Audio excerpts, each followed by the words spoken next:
2015-16 की तुलना में 2019-20 में उत्तर प्रदेश ने गरीबी उन्मूलन की समग्रता से अगर आप देखेंगे तो गरीबी उन्मूलन में सबसे लंबी छलांग लगाई है। एक बहुत सकारात्मक दिशा में उत्तर प्रदेश ने विकास के क्षेत्र में, केवल विकास का आर्थिक विकास का मायना केवल आर्थिक विकास नहीं होता है, बल्कि बहुआयामी विकास के मायने शिक्षा, स्वास्थ्य, कृषि के क्षेत्र में, स्किल डेवलपमेंट और एम्प्लॉयमेंट के क्षेत्र में क्या कुछ किया है।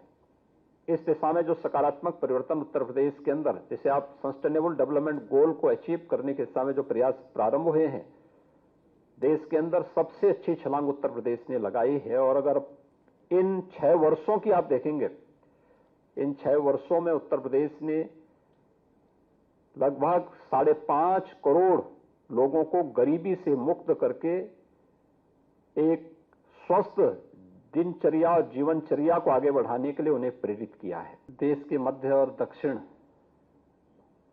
क्षेत्र के प्रतिष्ठित उच्च शिक्षण संस्थानों के कुलाधिपति, चेयरमैन, सीईओ, वाइस चांसलर और प्रो वाइस चांसलर के आज के इस समिट में मेरे साथ यहां पर उपस्थित प्रदेश सरकार में मेरे वरिष्ठ सहयोगी, उच्च शिक्षा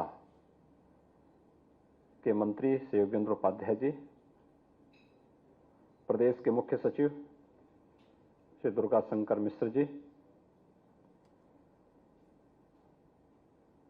आईआईडीसी श्री मनोज कुमार सिंह जी, प्रदेश सरकार में सलाहकार के रूप में अपनी सेवाएं प्रदान कर रहे श्री अवनीश अवस्थी जी, प्रोफेसर डीपी सिंह जी, श्री केबी राजू जी, प्रदेश सरकार के हमारे सभी वरिष्ठ प्रशासनिक अधिकारीगण, मैं आप सभी देश के प्रतिष्ठित विश्वविद्यालयों, निजी विश्वविद्यालयों और संस्थानों के जो कुलाधिपति, उप कुलपति, चेयरमैन, सीईओ और प्रो वाइस चांसलर आज यहां पर उपस्थित हुए हैं। मैं देश के हृदय स्थल उत्तर प्रदेश में आप सबका हृदय से स्वागत करता हूं। मुझे बहुत प्रसन्नता हुई कि आप सबने उत्तर प्रदेश के पोटेंशियल को समझने और जानने की एक नई जिज्ञासा यहां पर व्यक्त की है। आप सब जानते हैं कि उत्तर प्रदेश देश की आबादी का सबसे बड़ा राज्य है और 25 करोड़ की आबादी वर्तमान में उत्तर प्रदेश के अंदर निवास करती है। प्राचीन काल से ही उत्तर प्रदेश भारत की आध्यात्मिक और सांस्कृतिक विरासत को प्रतिनिधित्व देता रहा है और देश की न केवल आध्यात्मिक और सांस्कृतिक विरासत का प्रतिनिधित्व किया है, बल्कि भारत की शिक्षा का एक प्रमुख केंद्र भी उत्तर प्रदेश रहा है। काशी आप किसी से छुपा हुआ नहीं है। दुनिया के सबसे प्राचीन नगरियों में काशी और अयोध्या की गिनती होती है। मथुरा, वृंदावन आज से लगभग 10,000 वर्ष पुराना उसका इतिहास हम सबके सामने है। कालांतर में इसके समानांतर अन्य केंद्र भी विकसित हुए। महाभारत के ऐतिहासिक महाकाव्य की रचना और उसकी पृष्ठभूमि से जुड़ा हुआ हस्तिनापुर, यह भी उत्तर प्रदेश में ही है। प्रयागराज, जिसे संगम नगरी के रूप में हम जानते हैं, और कुंभ की सांस्कृतिक और आध्यात्मिक विरासत दुनिया के सबसे बड़े आयोजन के रूप में जो मानवता की अमूर्त सांस्कृतिक धरोहर के रूप में यूनेस्को ने जिसे मान्यता दी है, वह प्रयागराज भी उत्तर प्रदेश में है। स्वाभाविक रूप से इतनी समृद्ध परंपरा में एक समय ऐसा भी आया जब लगभग शिक्षा के प्रति लोगों से कहीं ना कहीं किन्हीं कारणों से एक विमुखता जो देखने को मिली थी, वह पुनः आज प्रधानमंत्री मोदी जी के मार्गदर्शन और नेतृत्व में उत्तर प्रदेश के अंदर फिर से अपने पुरातन गौरव को स्थापित करने के जो भाव पैदा हुए हैं, वह एक सकारात्मक दिशा में आगे बढ़े हैं। और मुझे बताते हुए प्रसन्नता है, आपने भी यहां उत्तर प्रदेश के बारे में एक छोटी सी जो वीडियो क्लिप्स आपको यहां पर दिखाई गई थी, इसके माध्यम से भी आपने देखा है कि राज्य में हमारे पास 75 जनपद हैं, 18 कमिश्नरी हैं, जिसमें हमारे वर्तमान में 22 राज्य विश्वविद्यालय जो राज्य सरकार के द्वारा संचालित हैं, 3 निर्माणाधीन हैं। इसके साथ ही प्रदेश के अंदर 36 निजी विश्वविद्यालय भी वर्तमान में कार्य कर रहे हैं। 2 केंद्रीय विश्वविद्यालय के साथ साथ 2 एम्स, 2 आईआईटी, आईआईएम, ये सभी उत्तर प्रदेश के अंदर वर्तमान में अपनी सेवाएं प्रदान कर रहे हैं। राज्य सरकार ने 2021 में निजी विश्वविद्यालय के लिए एक एक्ट यहां पर लागू किया था और तेजी के साथ निजी क्षेत्र ने उच्च शिक्षा के क्षेत्र में निवेश करने की इन संभावनाओं को आगे बढ़ाया है। मुझे बहुत प्रसन्नता है कि लोगों की रुचि इस क्षेत्र में है और प्रत्येक सेक्टर के अलग अलग संस्थान निजी क्षेत्र के पहले से यूपी में हैं और नए भी स्थापित होने के लिए लोगों ने प्रस्ताव अपने भेजे हैं और राज्य सरकार बिना किसी देरी के इन कार्यक्रमों को जो मानक को पूरा कर रहे हैं उन्हें अपनी सहमति और स्वीकृति प्रदान करते हुए उन्हें स्थापित करने के लिए उचित माहौल भी दे रही है। उत्तर प्रदेश आज देश के अंदर सबसे तेजी के साथ उभरती हुई अर्थव्यवस्था के रूप में स्थापित हुआ है। पिछले 6 वर्ष में बदलते हुए उत्तर प्रदेश को आप सबने महसूस किया होगा और 6 वर्ष के अंदर जो भी उत्तर प्रदेश के अंदर आए हैं, उन्होंने यहां के आम जनमानस के मन में विकास के प्रति और अपनी विरासत के प्रति एक नई ऊर्जा को भी देखा होगा और इसीलिए आज आपका आगमन उत्तर प्रदेश की दिशा से और आपके एक नए निवेश के डेस्टिनेशन के रूप में, एक नए स्थल के रूप में बहुत महत्वपूर्ण हो जाता है। मैं आप सबको आमंत्रित करूंगा कि हमारे पास राज्य स्तर पर वर्तमान में शासन के द्वारा संचालित महाविद्यालयों की, विश्वविद्यालयों की, तकनीकी संस्थानों की एक लंबी श्रृंखला है, लेकिन 2020 में प्रधानमंत्री मोदी जी के नेतृत्व में नेशनल एजुकेशन पॉलिसी लागू होने के बाद जिस एक नई स्वस्थ प्रतिस्पर्धा को आगे बढ़ाने की संभावना है, मुझे लगता है कि उत्तर प्रदेश उसका सबसे महत्वपूर्ण केंद्र बिंदु बन सकता है। और आप सबको मैं आमंत्रित करूंगा कि हमारे बहुत सारे जनपद ऐसे हैं जिन जनपदों में अभी कोई विश्वविद्यालय किसी भी स्तर का, यानी स्टेट यूनिवर्सिटी या हमारी कोई टेक्निकल यूनिवर्सिटी या मेडिकल यूनिवर्सिटी या कोई भी अन्य इस प्रकार का महत्वपूर्ण उच्च शिक्षण संस्थान नहीं है। कॉलेजेस हैं, पॉलिटेक्निक हैं, हमारे पास प्रदेश के अंदर लगभग 1000 के आसपास कॉलेजेस हैं। हमारे पास 2000 के आसपास पॉलिटेक्निक और वोकेशनल एजुकेशन के इंस्टीट्यूशन भी हैं। लेकिन बहुत सारे जनपद ऐसे हैं जहां लोगों की तमन्ना होती है कि हमारे पास कोई एक यूनिवर्सिटी हो, कोई अच्छा ग्रुप आकर के वहां पर क्वालिटी ऑफ एजुकेशन की दिशा में कुछ नया प्रयास प्रारंभ करें।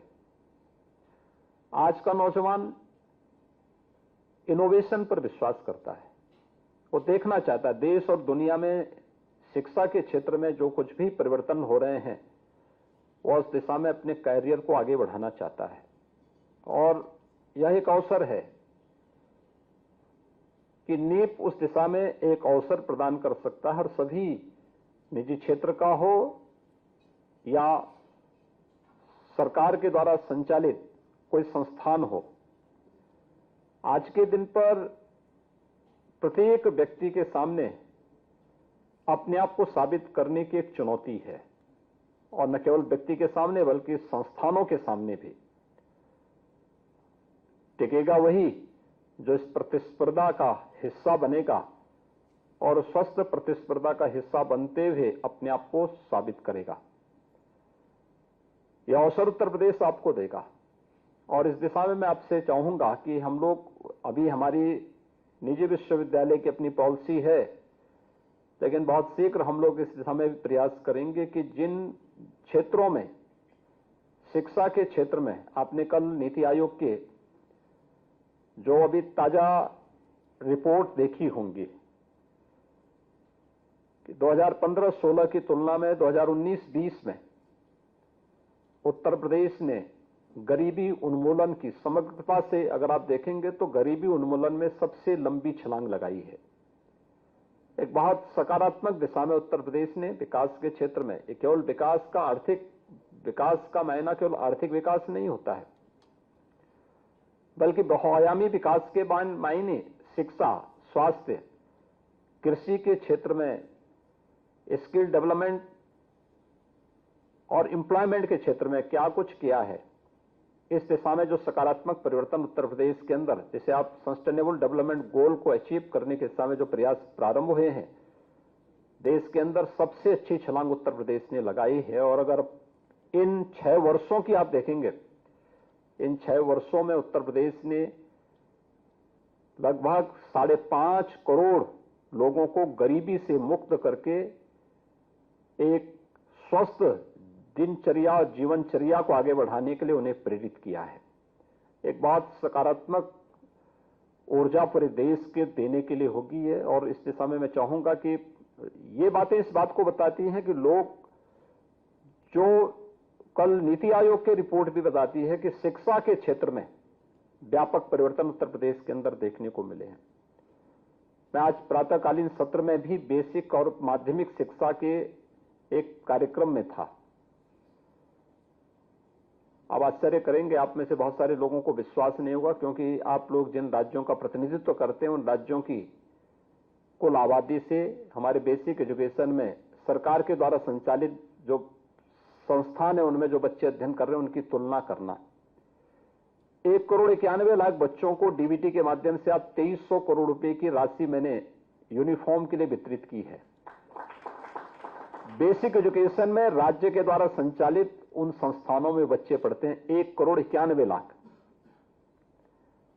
और प्रत्येक बच्चे के लिए यूनिफॉर्म के पैसे हम यहां से देते हैं, जिससे गरीबी रेखा के नीचे जीवन यापन करने वाले हर बच्चे को और एजुकेशन में ड्रॉप आउट रेट को पूरी तरह समाप्त किया जा सके।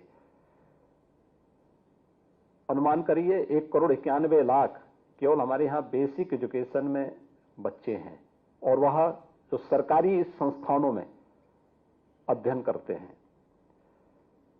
माध्यमिक शिक्षा में इस वर्ष हमारे यहां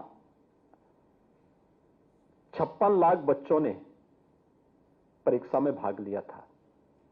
अनुमान कर सकते हैं कि कितनी संभावनाएं यूपी के अंदर हैं, और ये केवल यूपी बोर्ड की बात कर रहा हूं मैंने सीबीएसई, आईसीएसई बोर्ड की चर्चा भी नहीं की है। और हायर एजुकेशन में भी यहां अगर छात्रों की संख्या आप देखेंगे बहुत ज्यादा है, यानी 25 करोड़ की आबादी तो केवल उत्तर प्रदेश की है। उत्तर प्रदेश से सटे हुए जो अन्य राज्य हैं, और बिहार है, झारखंड है, छत्तीसगढ़ है, मध्य प्रदेश, राजस्थान, हरियाणा के कुछ क्षेत्र हैं, उत्तराखंड का है, नेपाल की तराई का पूरा क्षेत्र 500-550 किलोमीटर की सीमा नेपाल की उत्तर प्रदेश से जुड़ती है।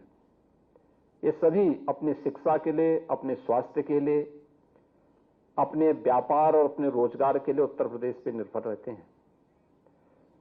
तो अपने आप में इतना बड़ा उपभोक्ता श्रम बाजार भी उत्तर प्रदेश है। इन सभी के लिए उत्तर प्रदेश में उनका आश्रित होना स्वाभाविक है।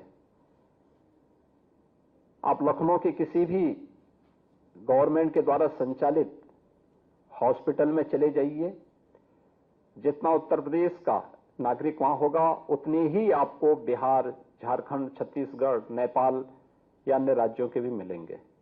और ईस्टर्न यूपी में कहीं भी आप देख लेंगे, किसी भी जनपद में आपको हर एक जनपद से और नेपाल से भी उतने ही लोग आते हुए वहां देखेंगे कि वे सभी लोग भी यहां अपनी सेवाएं लेते हैं। और हमें सेवा देने में कोई परेशानी भी नहीं है, क्योंकि राज्य के पास क्षमता है, राज्य एक सकारात्मक दिशा में आगे बढ़ा है। पिछले 6 वर्षों के दौरान उत्तर प्रदेश ने अपने इंफ्रास्ट्रक्चर को तेजी के साथ आगे बढ़ाया है, इंटर स्टेट कनेक्टिविटी को बेहतर किया है। प्रदेश के अंदर आज के दिन पर हमारी जो कनेक्टिविटी बहुत अच्छी हुई है। 1 डिस्ट्रिक्ट 1 मेडिकल कॉलेज की तरफ उत्तर प्रदेश बढ़ा है। 1947 से लेकर के 2017 तक उत्तर प्रदेश में केवल 12 गवर्नमेंट मेडिकल कॉलेज बन पाए थे। आज 45 मेडिकल कॉलेज हमारे बन के तैयार हो चुके हैं। 16 पे कार्य चल रहा है। और अब हमने पीपीपी मोड पर जो जनपद हमारे छूटे हुए थे, वहां पे मेडिकल कॉलेज की स्थापना का कार्य हम करवा रहे हैं, जिनमें 4 के साथ हमारा एमओयू संपन्न होने के बाद वहां पे मेडिकल कॉलेज की स्थापना का कार्य आगे बढ़ चुका है। शेष अन्य जनपदों में भी हम तेजी के साथ आगे बढ़ रहे हैं। ऐसे ही हम लोगों का प्रयास होगा कि जो जनपद अच्छे विश्वविद्यालय के लिए उस दिशा में प्रयासरत हैं, अभी हम लोगों ने प्रदेश के ही निजी क्षेत्र के द्वारा संचालित संस्थानों को इसके लिए आकर्षित किया है कि अगर उनकी इच्छा है कि वे राज्य विश्वविद्यालय के रूप में मान्यता लें, तो अपनी पूरी प्रॉपर्टी को अगर राज्य को देंगे तो हम उन पर विचार करेंगे। अगर वहां उस जनपद में कोई विश्वविद्यालय नहीं है, चित्रकूट से, शाहजहांपुर से और बागपत से मुझे 3 प्रस्ताव प्राप्त हुए हैं, जहां पर हम लोग एक दिशा में आगे बढ़ना प्रारंभ किए हैं। लेकिन बहुत सारे जनपद ऐसे होंगे जहां पे निजी क्षेत्र को ही विश्वविद्यालय स्थापित करके उस दिशा में कार्य करना होगा। और शिक्षा के क्षेत्र में आपके पास एक लंबा अनुभव है। आपके इस अनुभव का लाभ उत्तर प्रदेश को प्राप्त हो, या उत्तर प्रदेश के प्रति आपका जो आत्मीय लगाव है, उस आत्मीय लगाव को ध्यान में रखते हुए आपको उत्तर प्रदेश सरकार भरपूर सहयोग करेगी और इस दिशा में आवश्यकता पड़ेगी तो हम लोग कुछ उन जनपदों में जो अभी भी शिक्षा के क्षेत्र में, एजुकेशन के पैरामीटर में अभी भी पीछे हैं, वहां पर हमें अपनी पॉलिसी में क्या संशोधन करना या वहां के लिए अलग से हमें कोई व्यवस्था बनानी होगी तो उसके लिए भी हम लोग तैयार होंगे। लेकिन जितना शिक्षा के क्षेत्र में निवेश होगा, और मेरा यह मानना है शिक्षा और स्वास्थ्य के क्षेत्र में जितना हम निवेश करेंगे वो कभी व्यर्थ नहीं जाएगा।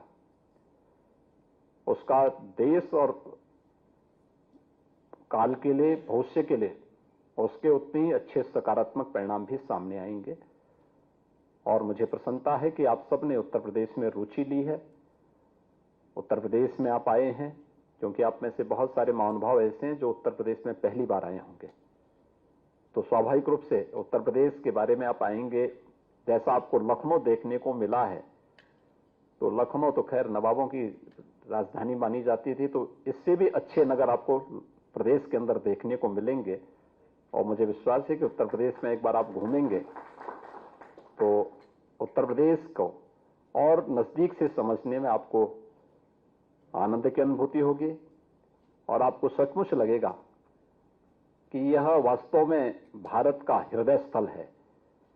और उत्तर प्रदेश में निवेश आपका सुरक्षित भी होगा और उस निवेश के माध्यम से आपको उस क्षेत्र में आगे बढ़ने में, उस जीवन यात्रा को और यशस्वी तरीके से आगे बढ़ाने में मदद मिलेगी।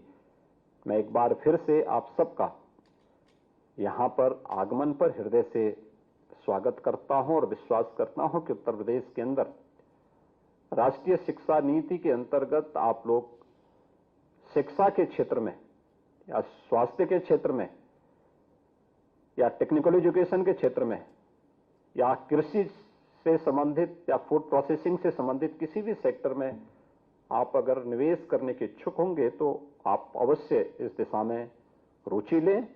राज्य सरकार आपको भरपूर मदद देगी। बहुत बहुत धन्यवाद।